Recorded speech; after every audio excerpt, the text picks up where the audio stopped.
আমি আসি দৈনিক আমাদের সময়।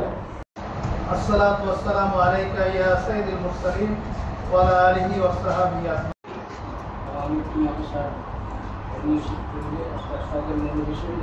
তারেক রহমান সাহেব উনি বিবিসির সাক্ষাৎকারে বলেছেন, নিজেই বলেছেন যে উনি খুব শীঘ্রই বাংলাদেশে আসছেন এবং অলরেডি তিনি প্রায় 1.5 শতাধিক আসনে প্রার্থীতা অলরেডি আপনার সিলেক্ট করেছেন।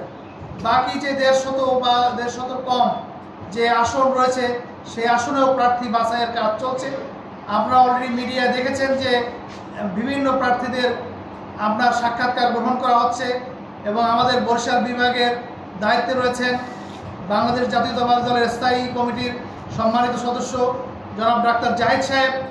তিনি ভারপ্রাপ্ত সাংগঠনিক সম্পাদকদেরকে নিয়ে আপনার এই বৈঠক অলরেডি বিএনপি চেয়ারপারসনের কার্যালয়ে চলছে।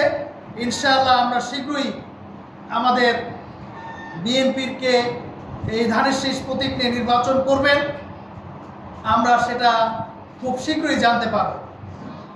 এই মুহূর্তে আপনাদের সাথে এই মত বিনিময়ের কারণ একটাই যে বিএনপিকে ঐক্যবদ্ধ রাখা বা ঐক্যবদ্ধ রাখার যে বার্তা আমাদের ভারপ্রাপ্ত চেয়ারম্যান জনাব তারেক রহমান সাহেব দিয়েছেন, সেই বার্তা নিয়েই আমি আপনাদের কাছে এসেছি।